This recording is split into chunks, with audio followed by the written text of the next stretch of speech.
He walks the endless night under stars so bright, silent steps so light, guardian of the fight. He watches over souls through the darkest hours, guiding broken hearts with unseen powers. Jesus doesn't sleep, his vigil he will keep. In shadows he will lead, his promise runs so deep. He mends the silent cries, hears the whispered pleas, and dreams he'll quiet fears amid the rustling leaves. Through the endless dark, he finds the lost and lone, reaching out his hand to bring them safely home. Jesus doesn't sleep, his vigil he will keep. In shadows he will lead, his promise runs so deep.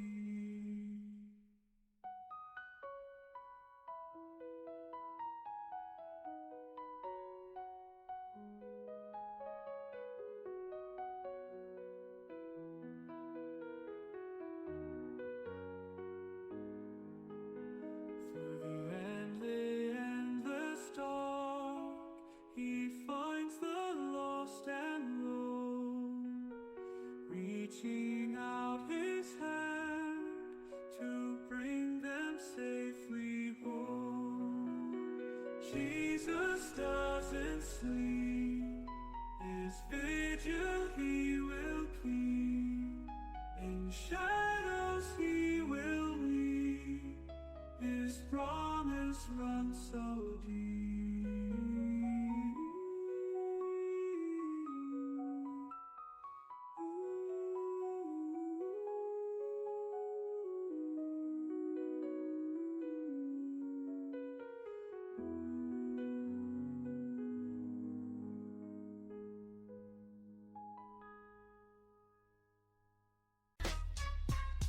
Yeah.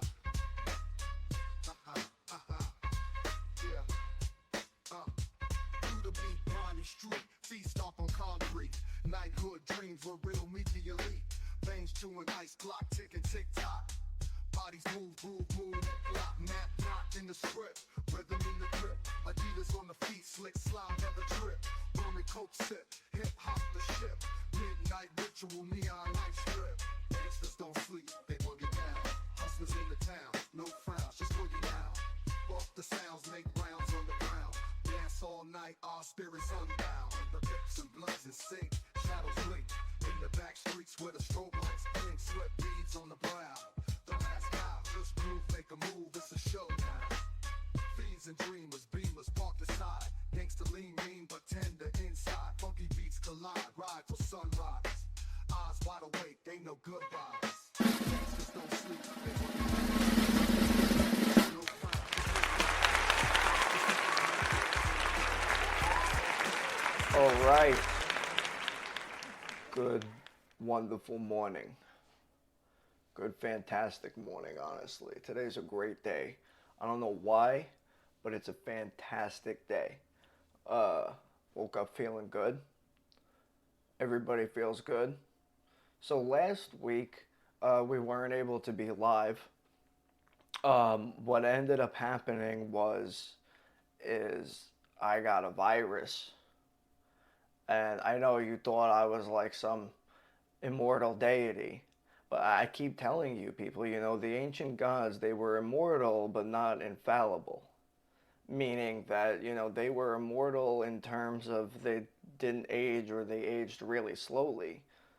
But they weren't infallible. There's the hundreds of stories of Zeus trying to be killed, Poseidon, all the different gods, and goddesses warring with each other, trying to kill each other, rule each other's thrones, all these different things. So they could obviously be killed. It's just you needed to know the right way how. So these extraterrestrial overlords, they knew I was on to them. So they gave me this virus. Then what happened? I was in the hospital. And what ended up happening was, they were taking my blood, and all of a sudden, the aliens came and abducted me. And they put in my blood back. They put the ichor back in my blood, the blood of the gods. The ichor is what the Greeks would call the blood of the gods. So they pumped that back in me, and now I'm fantastic again. I was like, I took one more day. I was like, oh, I gotta recover, and then which was only like a few hours because it was a day for you humans, but for me, an immortal, it was a few hours. I was good. And then now I'm back to being normal. So, got abducted last week. Couldn't be live with the show. I'm sorry, chat. Now, I didn't actually get abducted last week. In fact, that whole thing was made up. But when I did actually get a virus and did get sick and did go to the hospital, and that's why we weren't here last week. However, this week, I'm feeling fantastic. Actually, after I left the hospital, I felt pretty good in just a few hours, and it still took a day or two to get back to normal. But oh my God, I was I died for 2 days. But while I was sitting there, I thought about all the people who were getting abducted. This came to me later on. I was sitting there and I was like, wow, all these people. I don't normally do this. See, I'm an ancient theorist, meaning that all this stuff happened in the past. What's going on now is totally different. However, I decided this time, since we had this small parallel in life, we'll call it a small parallel. It's like a percentage. And I decided I was sitting there and I was like, wow, all these people keep getting abducted and all these things. And what's interesting is you don't realize is people got abducted in the past too. So everybody thinks of alien abductions as being an ancient thing, as being a modern thing. But it's really a thing that's been happening all the time. And, while I was sitting there, I thought of this story, and I was like, oh, I can make up, this, story that's, not true, but, seems like it could be true. And I could have done a better job for it, but, it doesn't matter. Because the point isn't to make up the story. The point is that these things happen. People go into one situation where they think something is going to happen, and then suddenly they get abducted and taken away, and something is happening. What's interesting is if you look at the ancient abduction accounts versus the modern abduction accounts, is in the modern abduction accounts, everybody reports DNA harvesting and experimentation being done and all of that. But in the ancient times, it wasn't like that. You don't really hear about people getting abducted and harvested for their DNA and not remembering it and all of that. But you hear that they were given knowledge. In fact, that's one of the key ancient astronaut theories, is that the ancient gods and the aliens were here to give us knowledge. Now, I've always said in our show that this is some fantastical notion. The aliens are here for our benefit. No other reason. None. They're not here to rule us or overtake us or control us or none of that. No, no, no. It's all good stuff. They're all here for good stuff and and holiness and all of that nonsense. And that's that would be nice if that was the case. I mean, wouldn't it? Yes. Let's believe. Let's just bury our heads in the sand and pretend that it's all good and the aliens are one with Jesus just like the rest of us. You know, like, no. No. That's not what's happening. Like, these beings, whatever they come here for, whether it be millions of years ago, now, or in the future, is not going to be for our benefit or reason. We may benefit from it, so may or may not, you know, depending on the situation. But like, for the ultimate goal, quote unquote, to be our benefit, to have no chance. They didn't leave their planet in a spaceship for our benefit. They're like, yeah, we see this little tiny blue planet and we're gonna go there because like they might need our help. Like, no, they didn't do any of that, and it doesn't even make sense. And yet, all over the world, you see ancient aliens are like, yes, the alien gods are here to help us. They're here to love us and teach us to love each other and help each other. It's nonsense. Okay, they are not here to help us. They left their planet to go do something that was important and necessary to them, not us. I mean, we know from our own modern time that it's a monumental effort to get off the ground and go launch into space and get to the moon, let alone get to millions and trillions of light years away. I mean, you know, you can't, it makes no sense when you put it in that terms of concept. For example, even we are not trying to leave our planet for any other reason. You know, even Elon Musk with SpaceX and going to go to Mars, he says is the reason he believes is because he believes humanity is like dying and needs to expand and the earth is whatever. And you know, he's been saying this for years, openly, publicly, and whatever. But he goes out and so the whole reason for it is to go expand humanity onto another planet. It has nothing to do with Mars at all.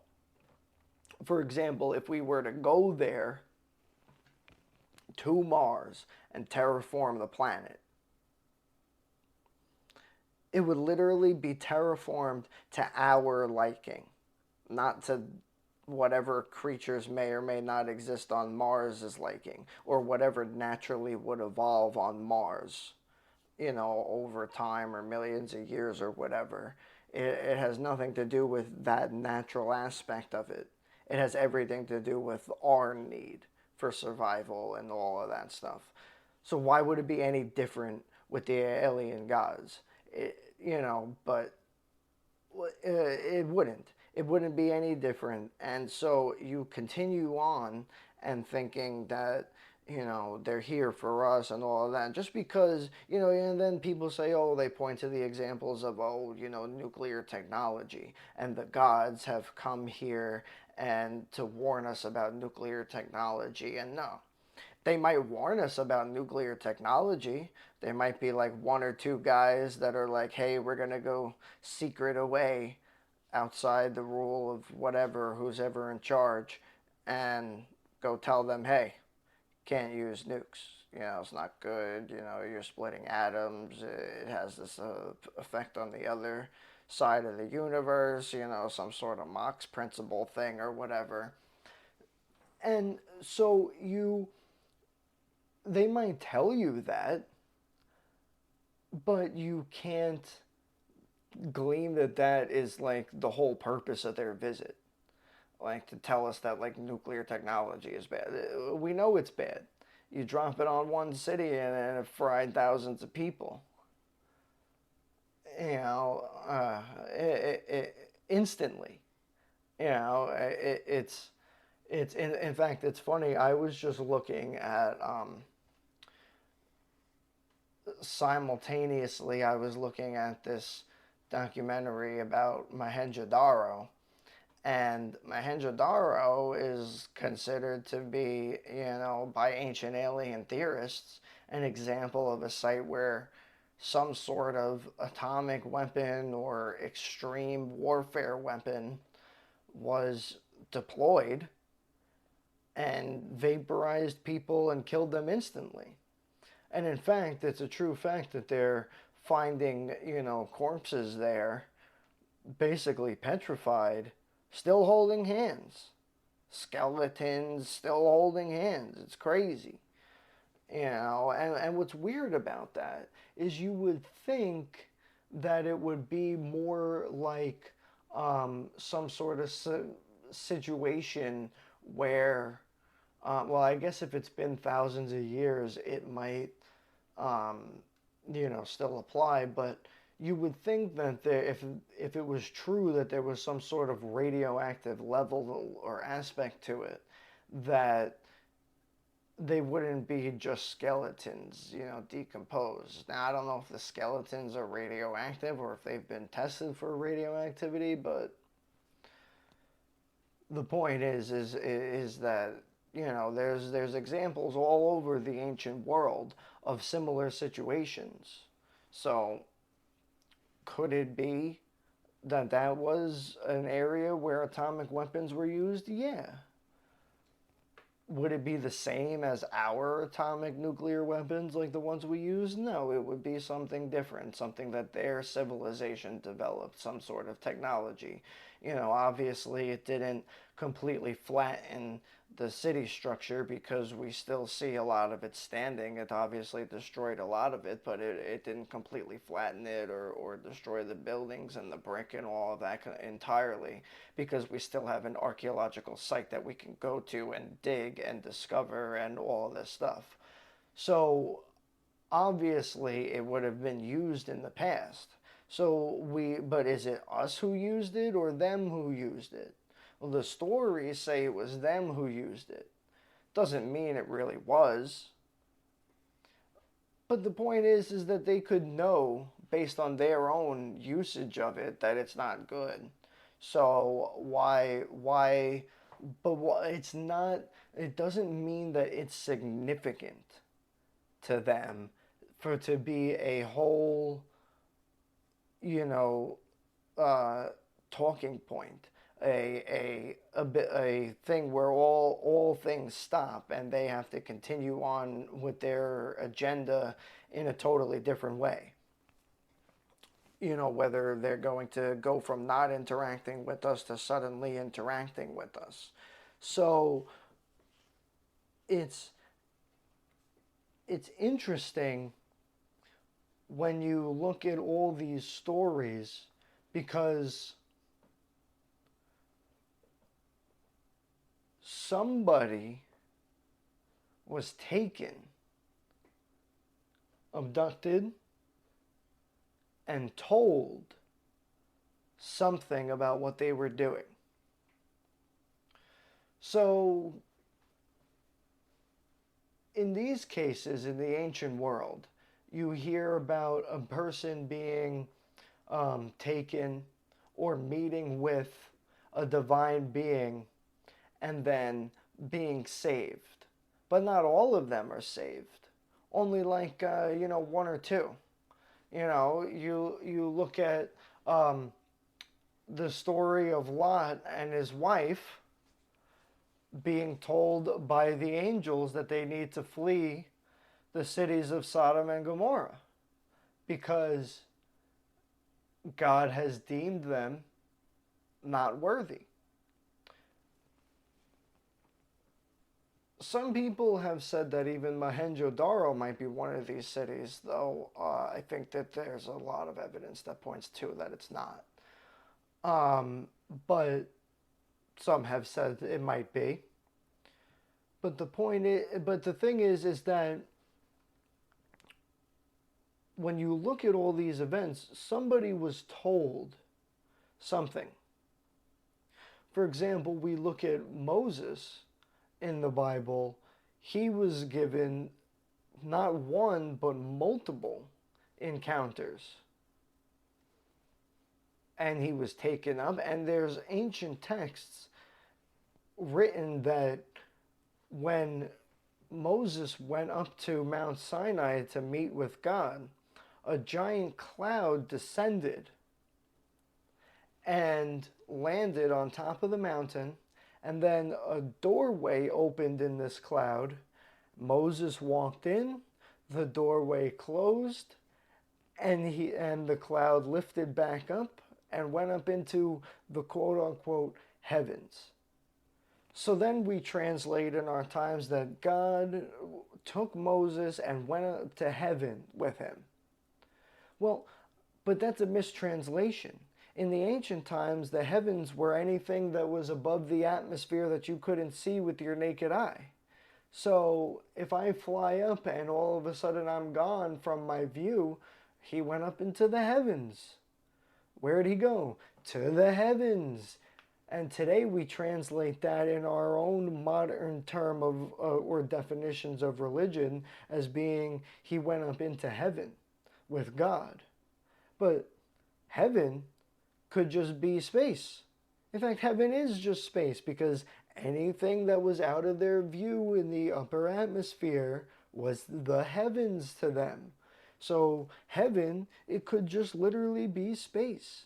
So they would go up. So you translate it as Moses went in to a dark object, walked through the door, and the object lifted up and took him into space. There's another similar encounter of the story of Indra's heaven, where he goes up into space, the heavens, quote unquote, and goes up and goes to Indra's heaven, which he describes as this gleaming giant thing. Well, if you have no concept of space travel, which they didn't at that time, because they were thousands of years ago working with stone and hand tools and all of that, and went up into what he called Indra's heaven to meet the high god Indra. And they went from this smaller craft into this larger object that was gigantic and glowing and bright. And he went inside and he had to go through a chamber. Moses depicts the same thing. He had to go through the cleansing chamber before they had to meet with the high god. And, you know, I also point to the story of Enoch, where Enoch is the same thing. Enoch goes to the heavens and meets with God, and he goes up and he describes going up to the high altar of the God. Now, the altar we think of today in Christian terms as being, you know, like the little stage thing where we, like the table where we put on the sacrifice, which used to be, you know, which is now not a sacrifice, just a glass of wine and some bread. And, you know, back in the day, the altar was where you did the sacrifice to your God. But in that terms, altar, in this case, is really the throne. And it's described that when Enoch goes up to meet God, God stands up, takes a few steps down, meets him, and then, you know, basically shakes his hand, says hello. You know, I mean, you know, you're taught in Christian religions that he's, you know, the God is all-knowing and all-powerful and all-omnipotent and everywhere and not this physical being, and yet here you have a description of a physical being. This is in multiple accounts. Moses, when he goes up into heaven for 40 days and 40 nights, does not eat, does not sleep, and gets these stone tablets. Comes back, he's glowing. Now, was he really glowing? He could have just been clean. Back then, all these people, they bathed once a month. And then they're walking through the desert and dirty. He might have just been cleaned, scrubbed from head to toe. His clothes are clean, everything's good. So to them, the light is behind him. He's coming down the mountain. It appears that he's glowing. Or is the glowing aspect some sort of reaction from being exposed or to, the different radioactivity or atmosphere or whatever? Because whatever that he's exposed to from meeting these beings is what I'm trying to say. Because what you look at is you realize is that he's talking to beings and meeting them, and you would be a fool to think that they breathe the same exact mixture of nitrogen and carbon and oxygen that we breathe and breathe out in the atmosphere, that we humans breathe and breathe out of the atmosphere, and all the beings on this planet. You would think that they probably wouldn't breathe the same way. They probably on their planet have a different mixture of chemicals in the atmosphere, and they have to breathe. It may be similar, it may be slightly different, who knows? But you can't, all these stories assume that everything's the same. Everybody looks, and your image of God is just some old man with a beard, some old white man with a beard, balding at the top, and that's what you imagine in your brain. Why would he look like that? That he didn't grow up on Earth. Jesus might look like that because he was a human being, and if he was some sort of omnipotent being that went up and whatever and did all of that, then he might look like that because he was born a human being on the earth, lived life on the earth, lived life to, the fullest on the earth, according to his definition. I'm going to have some of this coffee before it gets cold. Love coffee.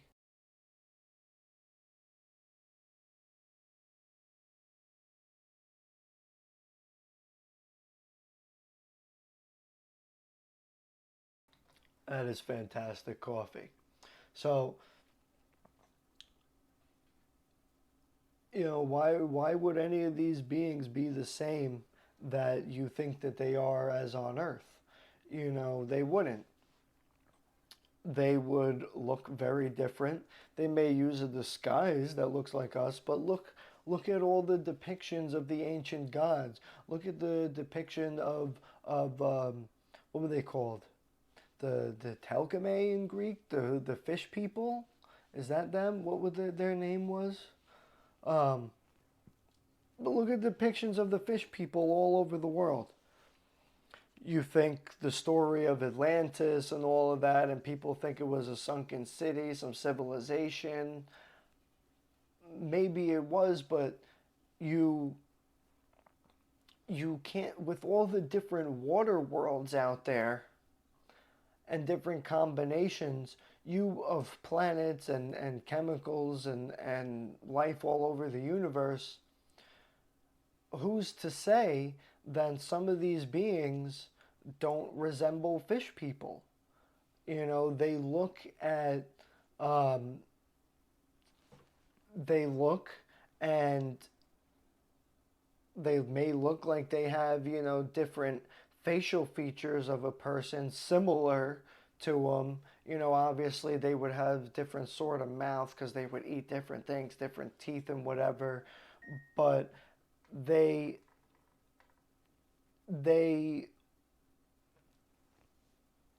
would be totally different because they look but who's to say that they didn't evolve on their planet and even evolve into some sort of space travel?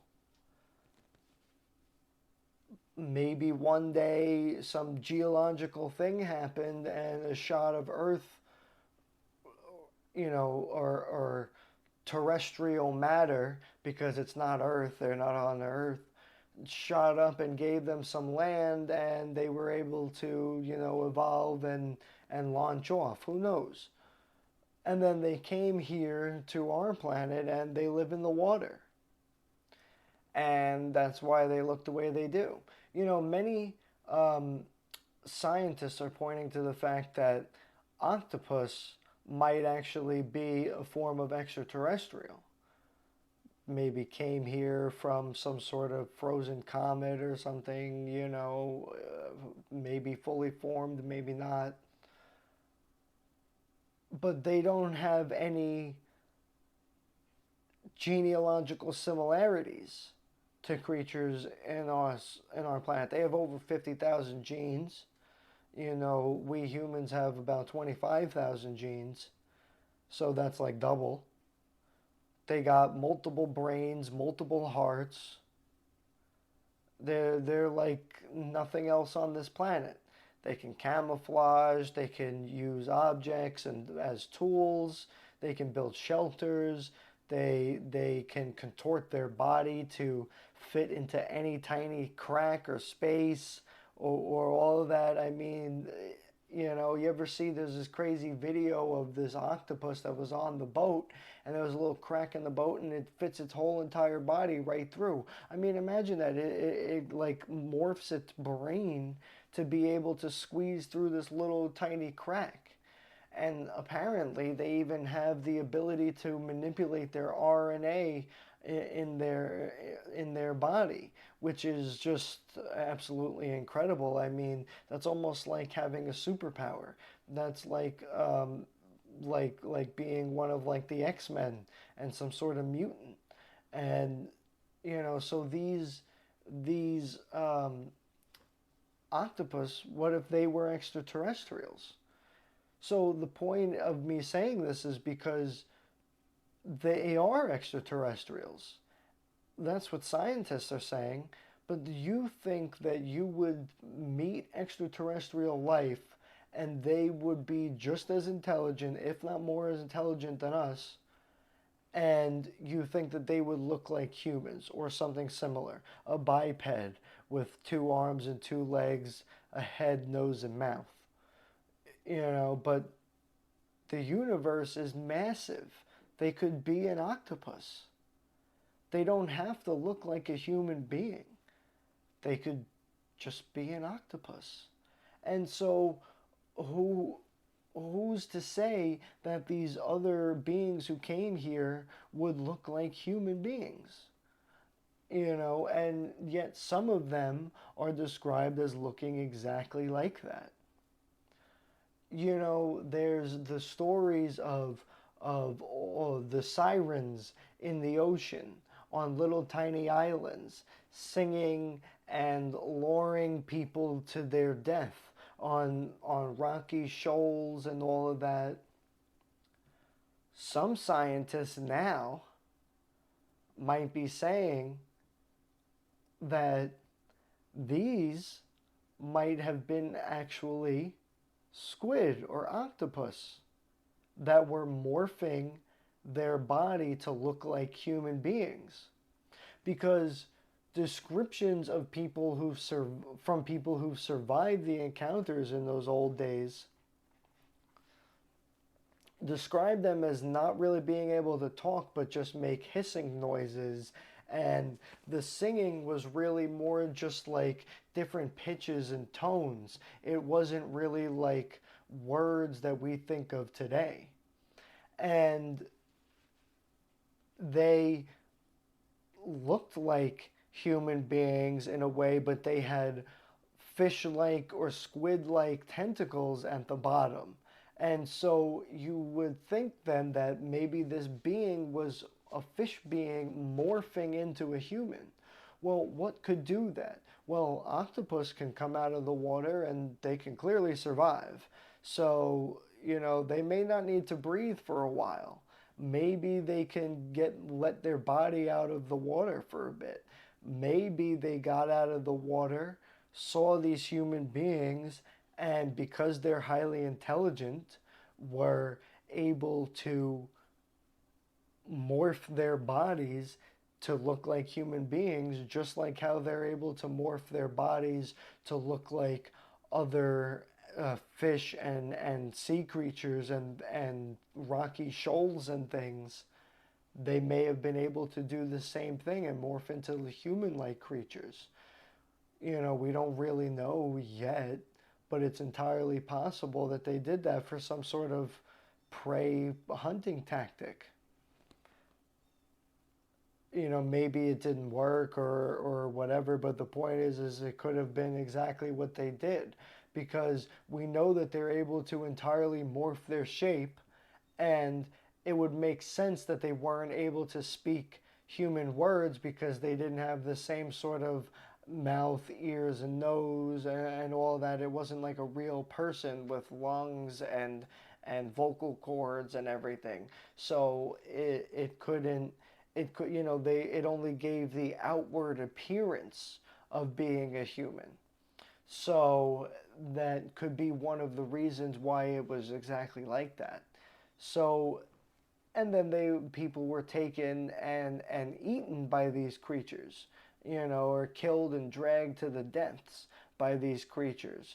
So it could be that exact thing. And we know that a lot of these um, fish who hunt in deep waters will come up to surface areas and grab the other fish or something and then drag them to deep water, because they you know, they can't really survive as much down there. You know, some fish are akin to their area, and if they go deeper, you know, it's not good for their body. They can't survive, just like we can't survive that deep. So it would be something similar like that. Um, so, you know, that could be some sort of prey hunting tactic that they do. It could be the same thing for modern day alien abduction accounts. There could be some sort of prey hunting tactic, you know, just like for example, you know, we don't just hunt for food survival anymore. We also hunt for sport. Well, who's to say that the extraterrestrials in their advanced culture don't maintain their original warlike culture through some sort of sport hunting?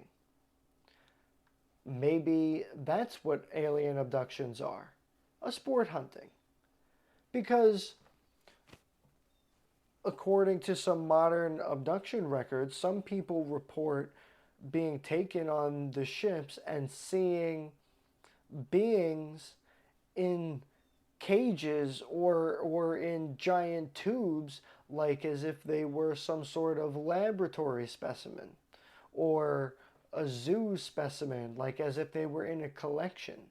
And some of the people report that they think that they were in some sort of you know, stasis, like they weren't actually dead. They were just in like a you know, like a semi-permanent state of being, you know, like preserved the way they were, but still alive. So why would you do that? Well, either you would keep the specimen alive for some sort of hunt that you were doing, some sort of game or contest, or you would keep them alive because they were your trophy. It's a museum. Maybe your culture likes to go around to other worlds and kidnap people and look at them and say, yeah, we've been to this world and look at this life, and you know, we're scientists and we're studying them and all of that. And maybe that is what they do.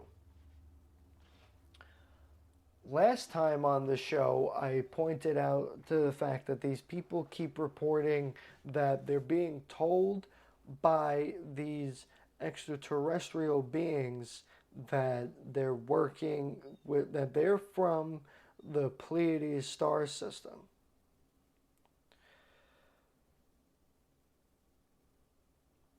let's just roll with that for a moment. Maybe they are.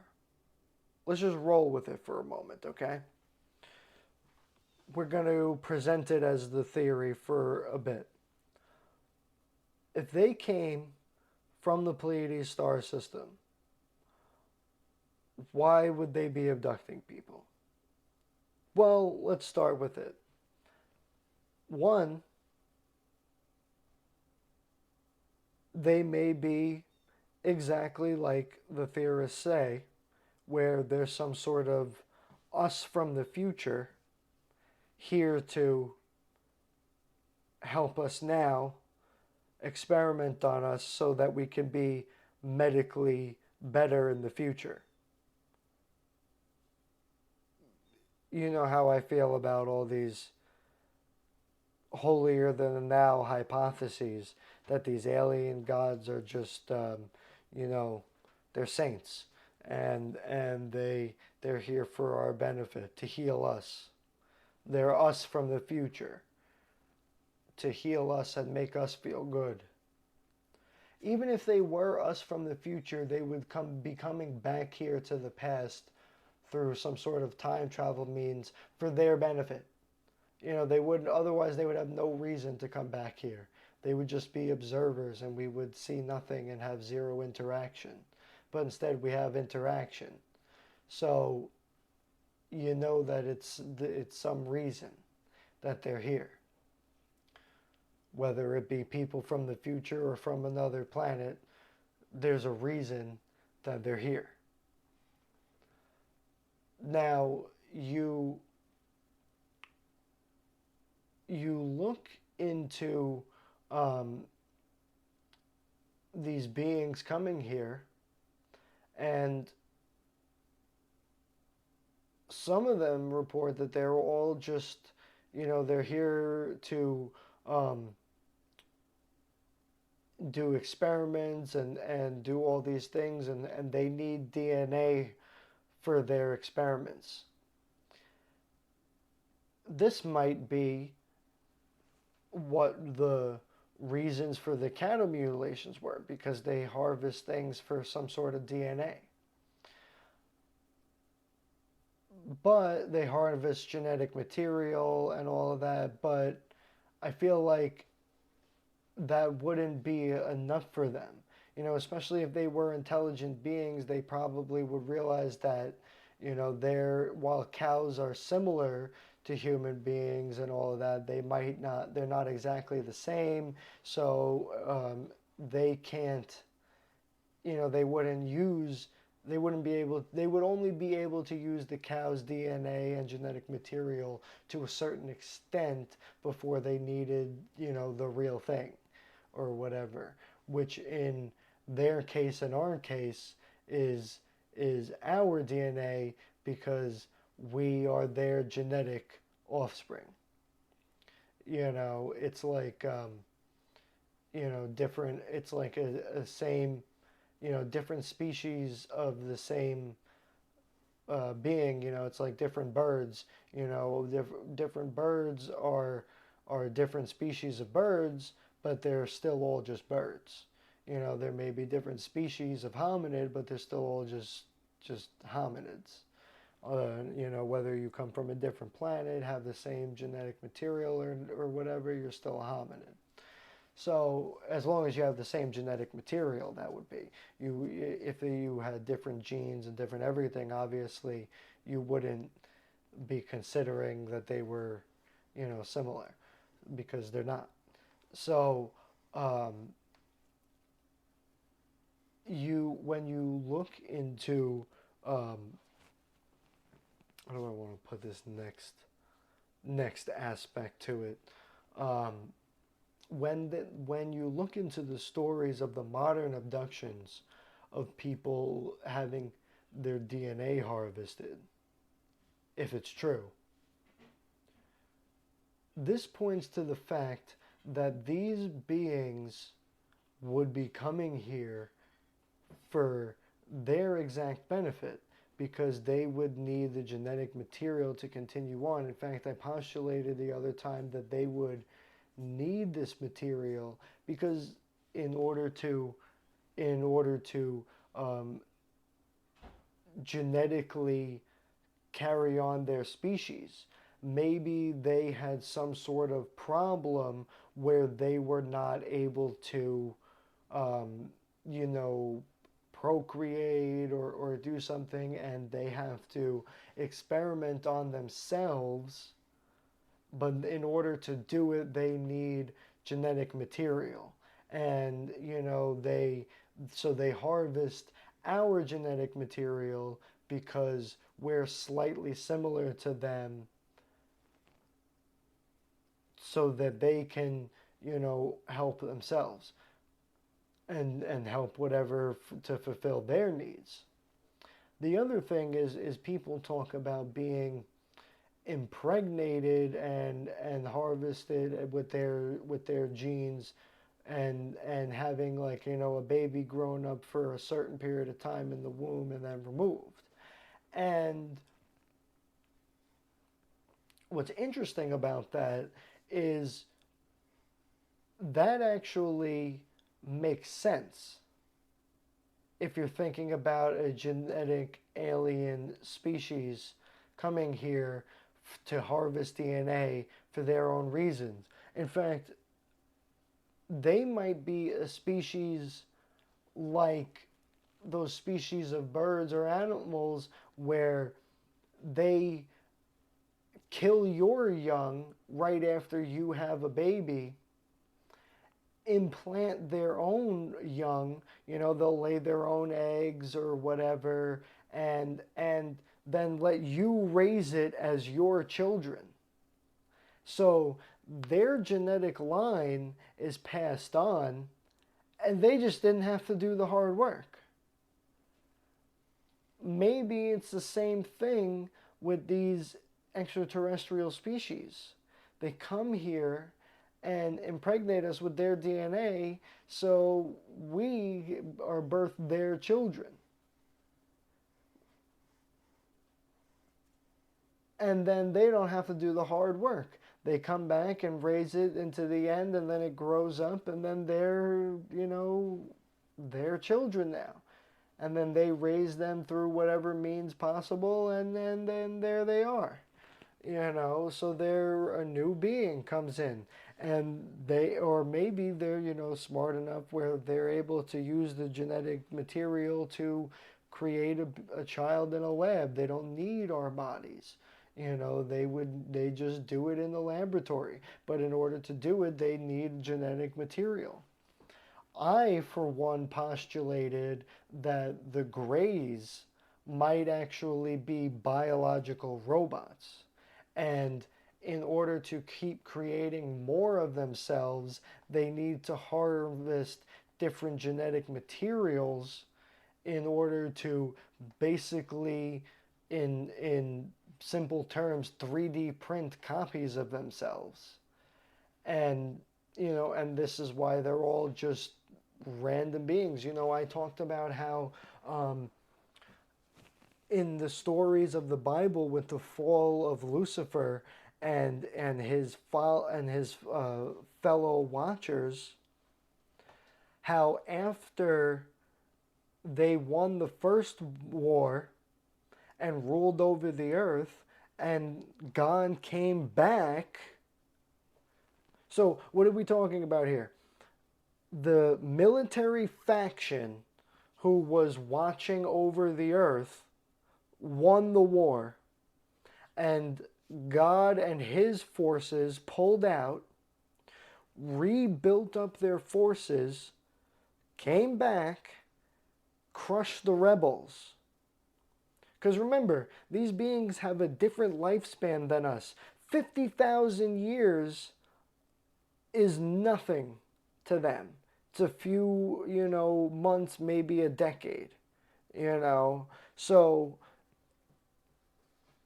you know, it's their time frame of reference is different, which is why we have these stories of Zeus and Odin and all these guys ruling over the earth for the past 50,000 or so years, because that's how long they were here for, ruling over after the fall of the Watchers and the Fallen.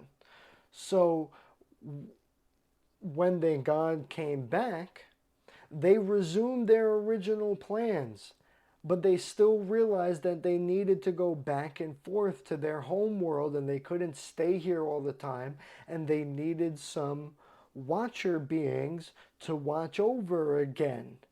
But they realized they couldn't trust their own men because they would just do the same thing again. So what did they do? They created some robots to watch over, some biological robots, a being that would be able to recreate itself and do all these other things and come back and keep an eye on humans and watch over the planet.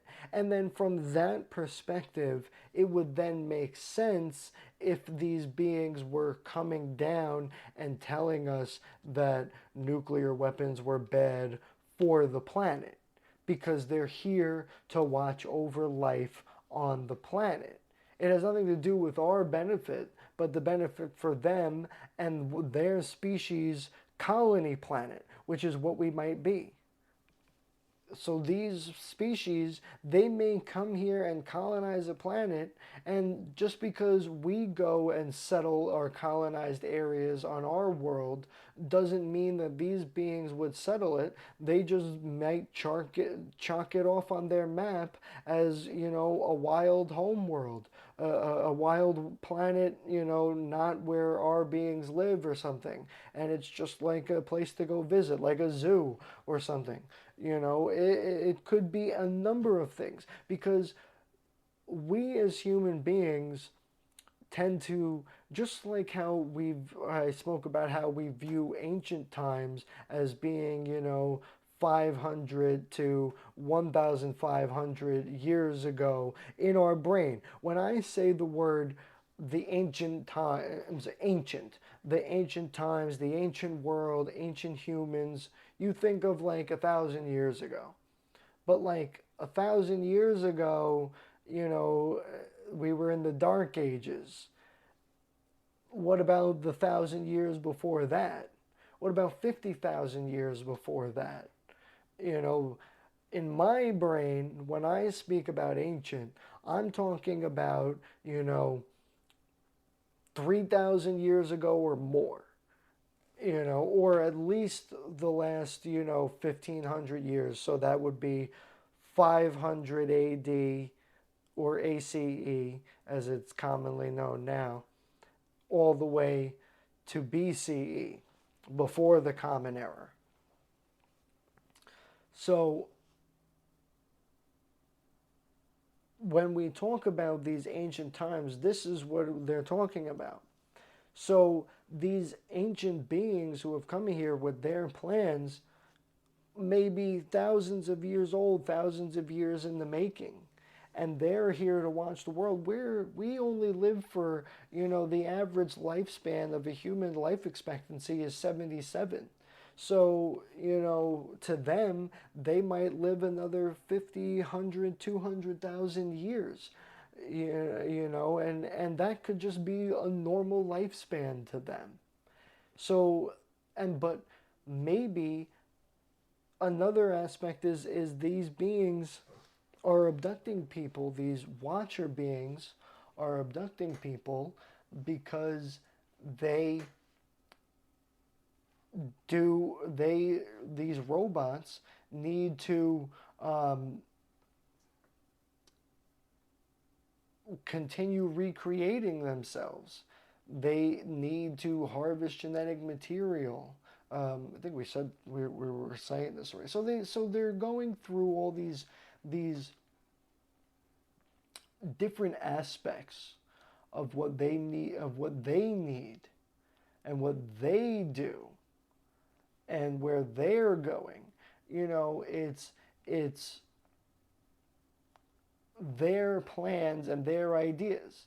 And if you look at modern day whistleblowers who say anything about the aliens and the UFOs and all of that, they talk about that the reason the government keeps it wrapped up is because the extraterrestrials don't want us to know that they're here or whatever. Not that we want to keep it a secret.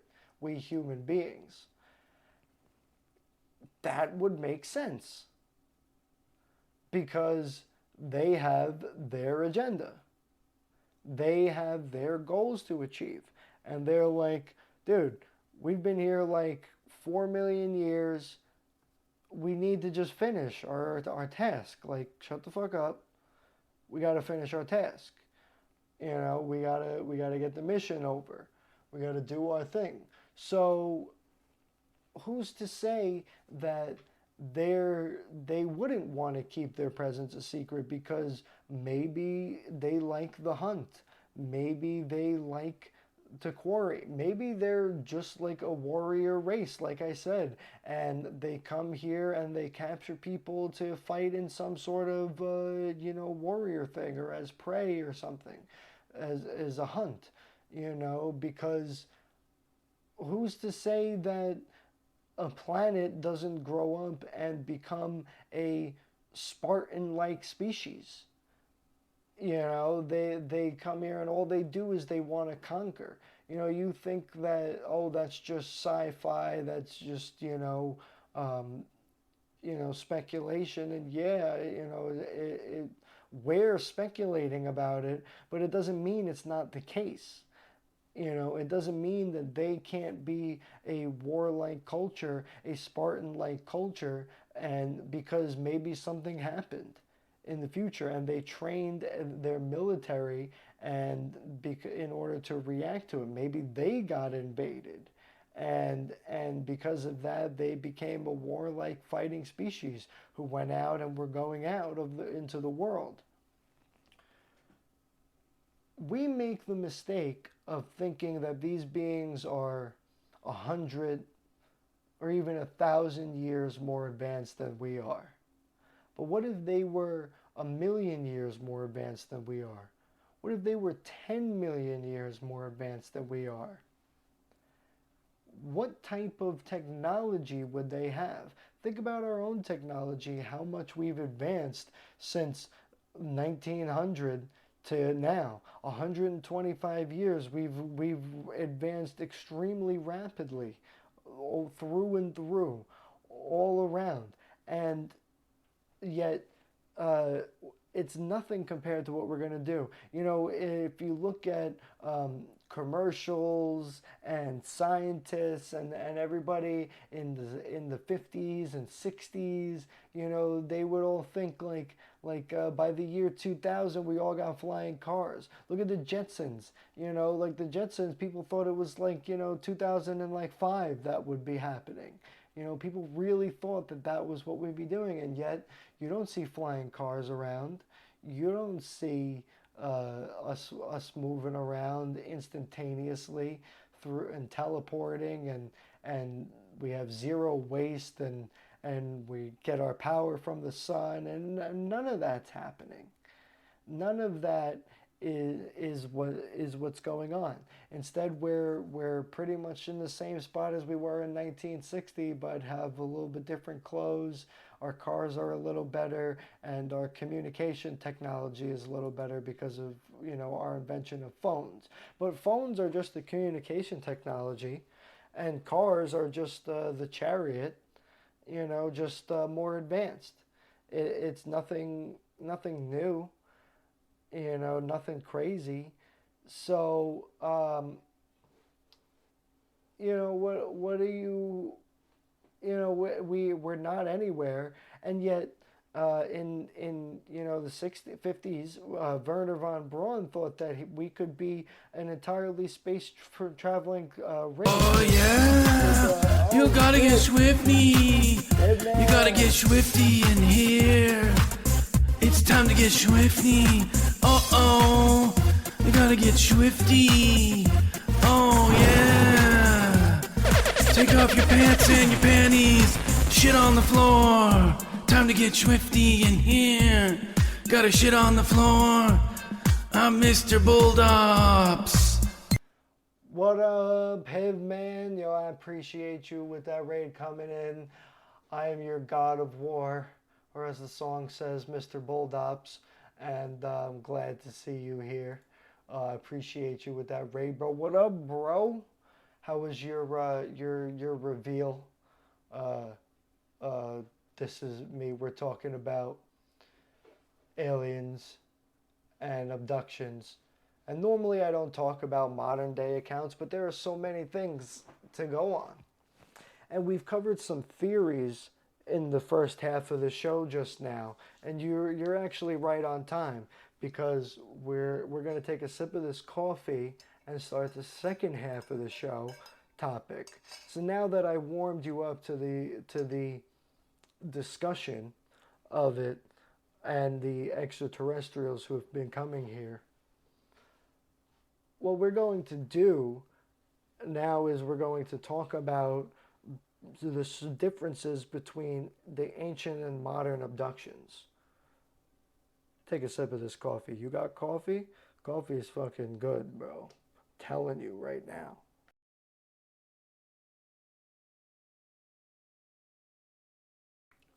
That's the best. That's the best right there. So, you got to, you know, in the ancient times, the extraterrestrial overlords came down and invaded and took a person and brought them up and gave them information, knowledge, technology, things to help them. Look at Solomon. King Solomon in the Bible, he needed help to build the temple and other works. And so God gave him a ring, which gave him command and authority over the jinn, or translated in our modern term, genies. And these beings, then he controlled them, which the jinn were basically demons. Some people think that they might have been greys, for they were gray-skinned beings. Some of them were darker than others, whatever. But I don't think that was the case. I think that they were truly demonic-looking extraterrestrial beings. Maybe some sort of creature, whatever, that had 2 hands and 2 legs and was really strong, but not entirely intelligent or whatever. And they were able to be controlled, and whoever held the power was the one controlling them. So these beings came in and they would come to help. They would give you information, they gave you knowledge, they took sides in human affairs. Look at the God Yahweh, who spoke to Moses through the burning bush, exactly like I'm doing to you now. He spoke to you through the burning bush and gave him information. Said, hey, you got to go back to Egypt, get your people out of there, because we got some work to do. I'm going to help your people get out of slavery and go start these events that will lead to the next 4,000 years of history and warfare. And Moses is like, psh, I don't know, God. I don't know if I can be a part of such monumental task. And he's like, no. Trust me. I picked you specifically for this task. We all took our sides. And they go, and Moses is like, all right, we got the mission. Here's the plan. God gives them the maps. He tells them, he's like, this is exactly what you need to do. Here's the radio. You need to contact me. And all this other stuff. And, good luck. And sends him off on his way. gives him training. I mean, you know, Moses spends decades in the wilderness, learning the road, learning the terrain. I mean, how do you think he knew all of this? You know, he was taken by this being and given the information, given maps, given an aerial view, can see all these things. He knew that the tide pulls out at a certain time of the day in the Reed Sea to where you could walk across it as if it was not even there, pulled away by magic, but really it's just the tide, you know? And then when he goes up, they say, how are we going to get across this water, Moses? And then Moses raises his staff above his head and points across. And at that moment, the tide starts to pull out because he knew that he would be there at the right time because he was told. And then he points, and then they said the people who were not told the information that Moses was told looked upon and said, oh my God, it's divine magic. He raised his staff and pointed to the other side, and the water just dissipated away, and then we walked across the dry bed and all of that. And it's like, so it from their perception, that's exactly what happened. But if you knew the backstory, you would know that he came in and knew that this would happen based on the scientific evidence and the geology and the terrain of the land and the way that the river flowed. So he knew all of this would happen because he was told, he was given the knowledge. Go back even earlier, you have Ezekiel, you know, you go into another part of the world and you have stories of the gods in Mexico and South America taking people up and giving them information. In fact, that's the whole basis for these Mayan rulers and everything, is they would try to find ways to communicate with the gods who had left them. They came down, gave them knowledge, and then they decided, hey, we're going back to whatever we got to do, you know. And then the people here were like, wait a minute, you helped us out, you gave us all this knowledge and information, now where are you going? And so they're like, well, we need all this help, you know. So they started doing all these different things, sacrifices, you know, rain dances, you know, storms, and priests were able to communicate through some sort of magical means with the gods and all of that. Because they first came here and gave these people knowledge. That's what they did. That was the first thing they did, was they gave these people knowledge. And that's why these people wanted them to come back, because they're like, dude, you helped us out. You helped us out with our farming, and now we're able to grow more bountiful crops. We didn't know we could drink this water from this river, but thank God you helped us out, learned how to distill water or whatever. You know, so like, you taught us how to drill into this well and get this natural spring water in these cenotes. And, you know, the same thing pops up in India and Japan and China and Russia and in Norway and Sweden and all these different countries all around the world with different people and different cultures have the same thing. First, the gods came here and brought knowledge. Then there was a war among the gods. And the new gods were here living on the earth. Then the old gods came back, destroyed the new gods, and reestablished the old order. Then what happened? Something else is going on now in our modern times. Because the people report there's not knowledge being given to them, but their DNA or whatever, things being harvested, experiments, things like that. That's the difference between the ancient abductions and the modern abductions. is the ancient abductions gave knowledge, and the modern ones experiment on us like as if we're some sort of, lab rat. And they do it willingly.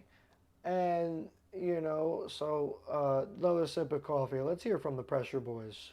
Hey yo, this is Cece from Pressure Boys, the best smoke on the East Coast, and you're watching the WARRmultiverse. Sheesh!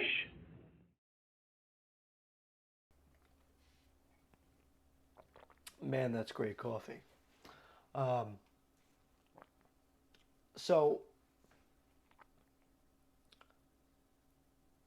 if you hear people saying when they talk to them, they say things like, oh, these beings came here and they abducted me, and then when I was screaming, like, for example, oh my God, why is his name slipping from my brain?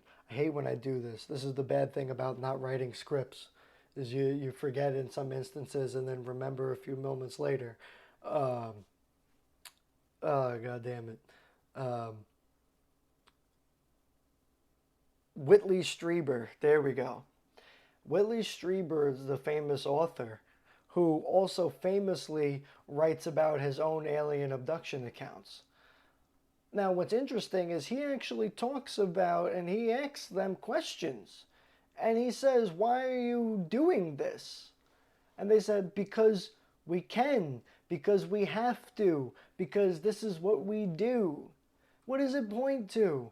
It points to the fact that there's some sort of warlike genetic species or scientist species going in and experimenting on us for whatever reason that they deem fit at the time, whether it be genetic material, whether it be breeding, whether it be scientific experimentation. In fact, it's more likely all of the above. That's the case. That's really what's going on. Is it's all of the above. But why is it different from the past with their knowledge? And I realize it's because they might be another species in control. We don't see, in fact, if the story of the Anunnaki is true, let's just roll with it for a moment.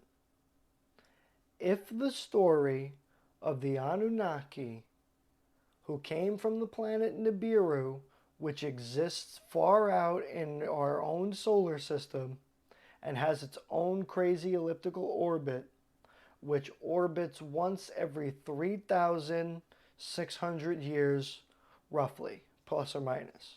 Okay?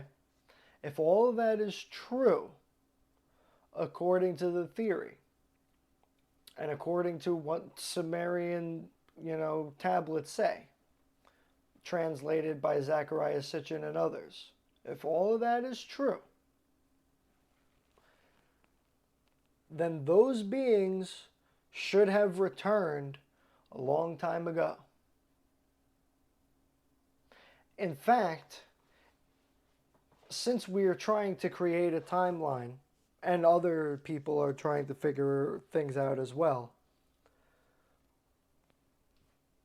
we've deemed that they should have come here a long time ago, about 1,000 years ago, and should come here in about another, 1,500 to 2,000 years from now. More likely 2,000 years from now. They should have been here. But what ended up happening was we had the establishment of the New World Order, the new religious order of the world. Those beings never came back. Those gods never came back. What happened to them?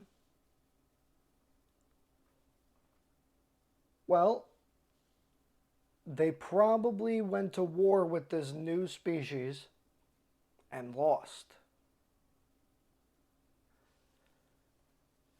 Either they were able to retreat to their home planet, or their home planet was destroyed. Because if it was true that they were the planet of the crossing, then we here on Earth would have seen that planet cross our orbit like 1,000 to 1,500 years ago.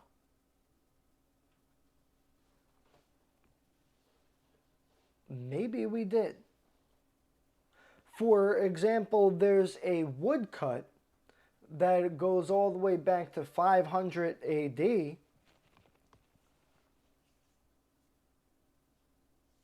that looks like different spaceships fighting in the sky. You have the UFO, the elongated craft, all of that, and some ancient astronaut theorists have pointed to it as being proof. Is it proof? Who really knows? But it could be depicting a war with a new species of extraterrestrials. Paul Hellyer, the former defense minister of Canada, goes out and specifically states multiple times that he believes that there are at least 7 species of extraterrestrials coming and going and interacting with not only humans but with each other. You know, so and if that were to be the case, then that actually makes sense to why we have different factions all the time and why you get different beings going on and you know, being in control or doing different things. It may be that these extraterrestrials harvesting DNA right now are some new gods from a new planet. For example, if they really did come from the Pleiades, well, that's not where the old gods come from. They came from Orion. So, you know, Osiris came from Orion's belt. And all these other things, all the gods came from there. The old gods. But these new aliens say that they're from the Pleiades. In fact, Joseph Smith and the Mormons believe that Moroni, the extraterrestrial who came to them, the angel who came to Smith, said that he came from the Pleiades.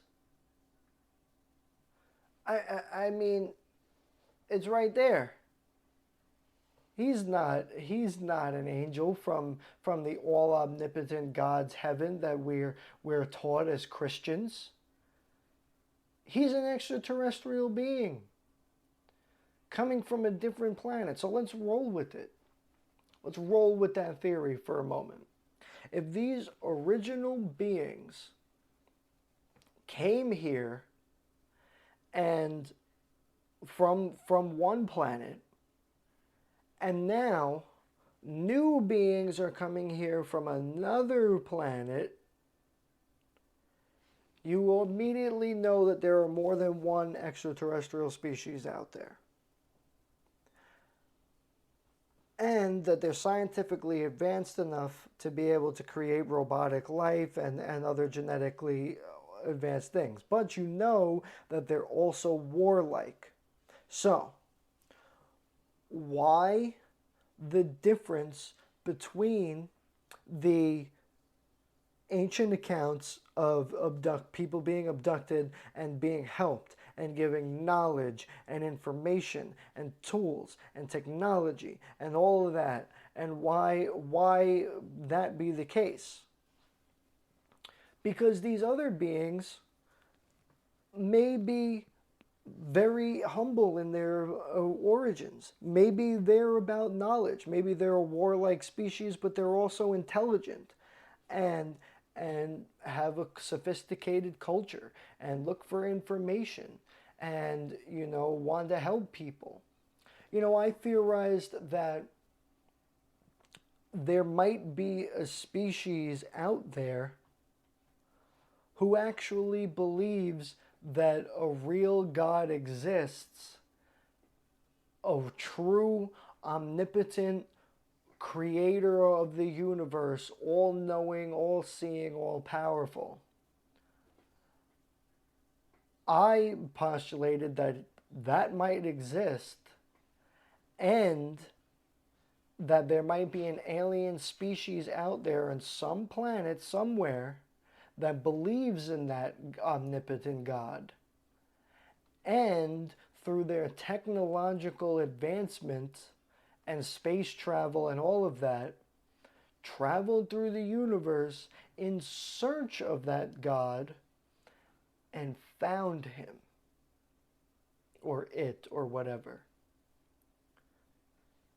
And now they go through to other planets and they speak about this omnipotent, all-knowing, all-powerful God. They spread the news. They spread the world order.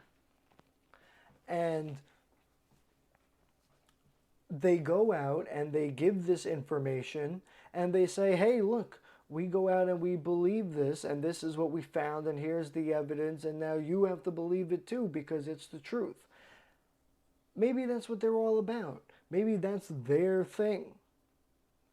They go out and they want to share the truth, share the knowledge, share the belief in the supreme God and all of this stuff and the true essence of the universe, as they want to call it. Maybe that's what they believe.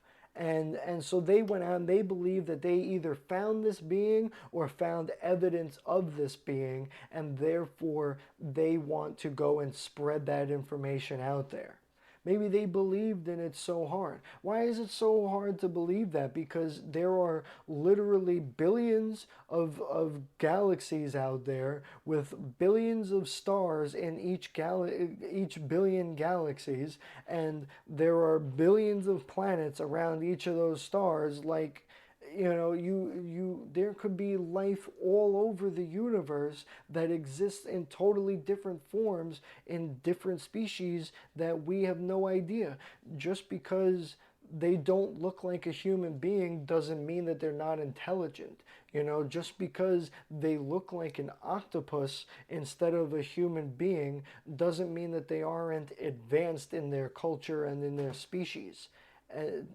So just because they're not the same as we are or advanced in the same advancement as we are, doesn't mean that they aren't an intelligent life force. So the question is really, who are these new gods doing these quote unquote new abductions? They would be some sort of other species, because the old gods were all about scientific advancement. In fact, if you read Zecharia Sitchin's translations, it really reads like one of the most beautifully mythical texts, like of sci-fi, and it's really interesting how it is, because basically the entire story is a depiction of a species who literally were just like human beings, but they had a different lifespan because of their planet and their measurement of time, as described in the books, in the tablets. So, every 1 year to them was 3,600 of our years, according to the translation. So these beings, they got advanced, and they developed space travel, and they started exploring their own solar system. And one of the places they came to in their solar system was Earth. And naturally they would come here. They would naturally go to Mars too, and all these other things. But one of the places they came to was Earth, and they said, "Hey, this is good. We'll do some scientific studies here. We'll study the creatures." And in fact, this is exactly what you hear. And if you look into the stories of the creation of man in these tablets, it's exactly what you hear as a scientific expedition. In fact, the High God's son Enki is really just like their scientist of the day, their top scientist of the day in their culture and their species, because they're talking about how their people are tired of mining in the mines, and they need somebody else to do the work for them because it's too dangerous, it's too tiresome, it's too hard, so we need other beings to do it. So they say, "Hey, we're going to create a new being for you, but we're not that advanced in our robotics yet. We can't really do like autonomous robots yet, but like we have a lot of technology we can build."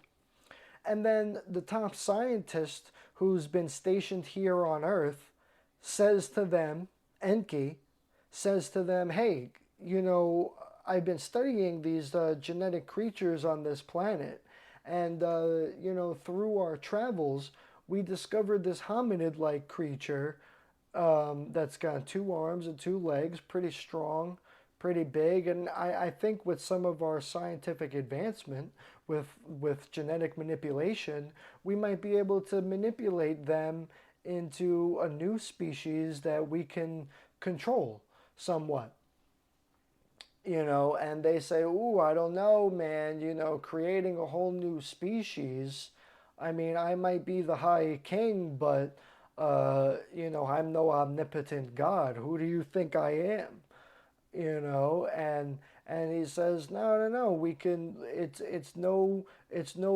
nothing about control. It's all science." He says, "We're going to build this creature. We can control them and make them worship us as the gods, and we'll use that as their control mechanism. And then we'll teach them what to do and all this stuff, and then we'll go." And they continue on with their experiment. And then later on, you hear stories of how they then gave us the gift of language, and they gave us the ability to procreate. It's interesting, as in cuneiform tablets, as well as the Christian and Jewish Bibles and the Quran and Hindu texts, all say that the original human beings created by God could not procreate. They weren't able to. It was only after some further genetic manipulation that we human beings were able to procreate with each other. Well, what if you were a species? There are species like this on Earth who are unable to procreate, just like there are species who are asexual and can procreate on their own by splitting themselves and whatever, dividing their cells. There could be species all around the world who can, and all around the universe, who cannot procreate on their own. They're just like that bird that goes in and kills your eggs and then lays their own eggs and then tricks you into raising them. They have to go and let you do the work. They let you do the raising. Well, what if it was an advanced species? How would it look from that perspective? They're not birds. They're not just going to knock your eggs out of the nest and then put their eggs in it and then watch from the other branch of the next tree. They're gonna they're gonna do it more scientifically. They're going to do things more thoroughly. So this is might be why we see these genetic harvestings be done really carefully and almost surgically, is because they're very scientific in their things. They have scientific instruments like a scalpel, some sort of way to calm the creature or whatever. And what's interesting is they have this sort of thing that's being given that even Whitley Strieber comments on in his modern day terms, that the ancients also talked about, which was this elixir that he had to drink and that they had to drink that would erase their memory of the time with the gods, because the gods feared that if you were with them for too long, that you would then see all these crazy things and realize that your life was meaningless or nothing, and you would want to kill yourself. And that's why the gods don't allow you to to see what they're doing and remember it when you come to visit them. Well, that's pretty convenient if you're genetically experimenting on somebody. But it's also convenient if you're an advanced culture who's using this planet as a scientific experimentation and studying the beings who you've created. And that's exactly what might have been going on with these past abductions, is they would go in and they would give these people this information and help them out or whatever, and then they would give them this milky substance to drink, and then by the time they got home they forgot what happened. And same thing, Whitley Strieber says he got the same thing happen to him. And the gods would literally look and go, they would literally go and give these people this milk so that they would hide their true experiments and true nature on the world, in our planet. So their goals, their things, it may or may not be a nefarious thing, but they have a goal that they want to keep secret, that they want to keep, to themselves for whatever the reason may be.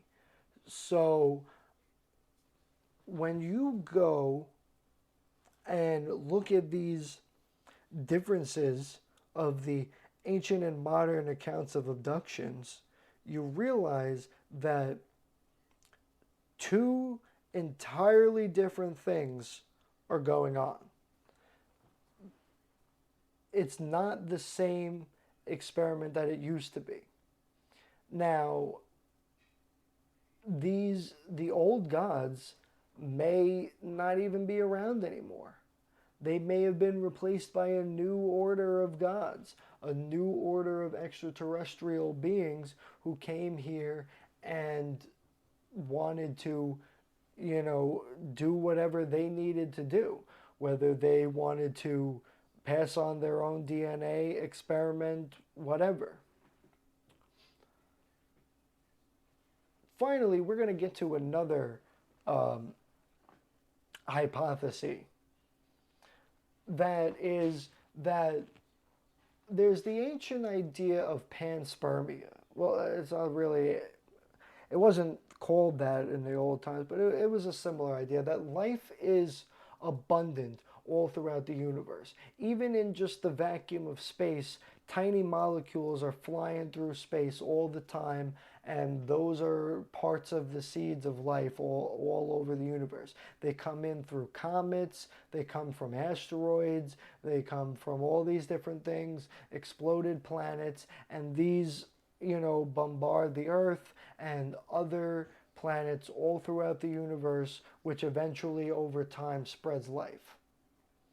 One of the theories is that of directed panspermia is that a life force can, has gone out and placed their DNA somewhere and launched it off all into space to go and seed other planets in the universe. It may be that that's exactly what they did. And these abductions and experiments could be these beings going around to different planets and seeing how far their experiment has reached. So, like, for example, if I launched out my DNA, I would want to go, okay, we're going to launch it out everywhere, and these planets look promising, and these ones, and we're going to watch them. And then as it progresses and the experiment progresses, they're going to come here and get a first-hand account of their experiment. And they're going to look at it, they're going to take genetic samples, they're going to study them, they're going to put them in a laboratory so they can be studied for long periods of time. They're going to do all these different things. They may also go to other planets and see if their genes made it to this planet so far, or if we are truly an entirely new species on the planet, which we might be. So they could be doing a number of things. But let's roll with the theory for a second that they're a species that has directed their genetic material to be spread throughout the universe in the hopes of creating life on other possibly habitable planets. If they did do this, they would want to go and watch over and see how far their experiment has come. So they would do things like manipulate DNA. They would do things like harvest genetic material. They would do things like abduct people and keep them in a stasis field in some sort of tube. They would do things like abduct people, give them knowledge, and over periods of time. They would do things like creating, manipulating their religious beliefs in the world, and in order to guide their mentality in a way, their intelligence in a way, because there's no, they would do these things because they viewed us as their genetic offspring, as their scientific experiment. Billions of years ago, their scientists and their people decided that the world needed more life in it, or they were some glorious, beautiful species, and they wanted to spread their genes and their DNA throughout the entire universe. And they said, all right, we're leaving here, we're good, and we're going to launch. And then they go and find other planets, and they study those beings. They say, hey, look how far our thing is going.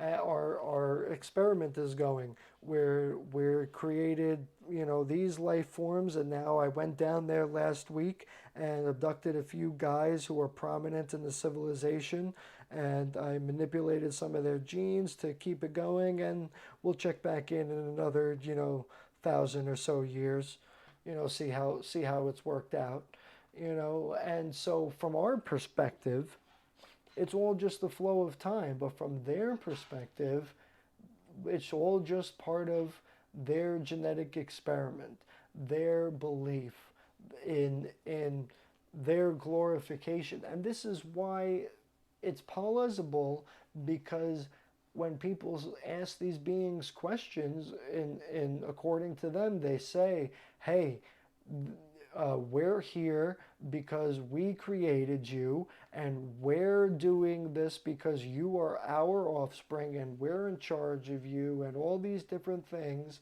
And it would make sense, if that was the case, why they would say those things, because they viewed us as their genetic offspring, as their, whatever. So now, I personally am a viewer of that these modern day accounts. I think we should clarify. All of these beliefs we talked about today are not necessarily always my beliefs, unless I stated that it was my thought or something along. But it's important to talk about different people's beliefs and what they know and understand. And it's important to discuss these things, because people out there believe them, and you have to either give them credence or wash them away. And so some of the things, are very fanciful accounts of ideas and stuff, but when it happens over and over again, and multiple people say the same thing, you have to give it some sort of credence. Now, in the ancient times, I'm an ancient theorist. I theorize and things about the old world and the old gods and all these things. In the modern times, I think this whole UFO aspect is something entirely different, and we're still getting to that in our episodes. But in the ancient world, these UFO technologies, these alien abductions, were all part of some sort of experimentation, some sort of scientific species-wide endeavor in the universe. And it was it's an extremely, what I found so plausible is what I found so interesting is the difference between the ancient and modern accounts, because we also have differences between where the ancient and modern gods are from, where the world has started from, and why we're here, and all of that, and who the gods are. So the world is very, very different in now than what it used to be, in both perception of the people and in the view of the gods, whoever these gods might be. I want to thank you all for joining us today. This has been an absolutely fun conversation. Next week, we're going to continue on with more ancient topics and different things going on, and different scientific things. But we spoke a lot about today things that have alluded into the next episode, and have fun. Follow on X for up to the minute news, things going on. Don't forget to go to our website, WARRmultiverse.com, and we'll see you next time. We'll see you Thursday for games, and Saturday again for the podcast. Much love, y'all. Have a good day.